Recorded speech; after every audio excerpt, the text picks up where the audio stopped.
श्यामभाऊ, तुम्हाला वाढदिवसाच्या खरोखर मनापासून शुभेच्छा देतो. आई तुळजाभवानी चरणी हीच प्रार्थना करतो की तुम्हाला उदंड आयुष्य लाभो, आणि महापुरुषांच्या चरणी देखील प्रार्थना करतो की तुम्हाला उदंड आयुष्य लाभो. आणि काल ज्या 28 तारखेला जो तुम्ही कार्यक्रम घेतलात आपल्या आईच्या स्मरणामध्ये, तर त्या कार्यक्रमाला खरोखर बघून कुठेतरी एक वेगळा भास झाला की आपल्या आईसाठी इतके लोक रक्तदान शिबिरासाठी म्हणजे धावून येत आहेत आणि ते रक्तदान करतायत.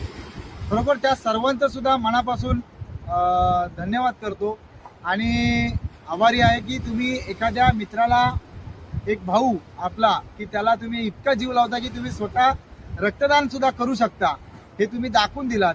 आणि श्यामभाऊ, तुम्ही खऱ्या अर्थाने रक्तदान आणि जीवनदान हे तुम्ही एक दाखवून दिलात की रक्तदानामुळे काय होऊ शकतं.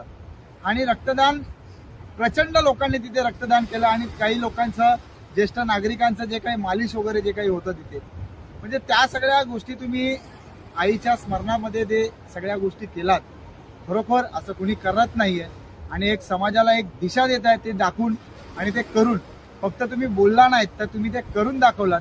बरेच लोक बॅनर लावतात, पण प्रत्यक्ष त्या स्टेजवरती गेल्यावर काही नसतं.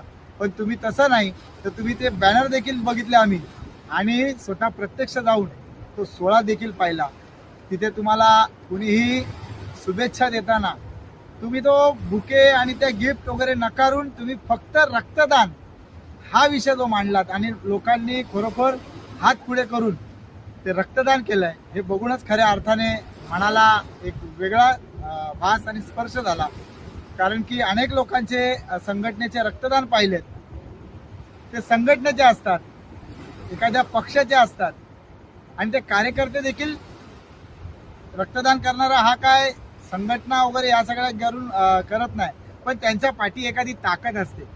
पण एक सामाजिक कुटुंबातला माणूस, एक सामाजिक कुटुंबातला चळवळीतला माणूस एक ह्या गोष्टी करू शकतो, आणि त्या अंमलात देखील येत आहेत. तुमच्या माध्यमातून हे आम्हाला कळालं. म्हणून पुन्हा एकदा सांगतो, तुम्हाला वाढदिवसाच्या हार्दिक हार्दिक शुभेच्छा. क्रांतिकारी जय लवजी, जय अण्णाभाऊ.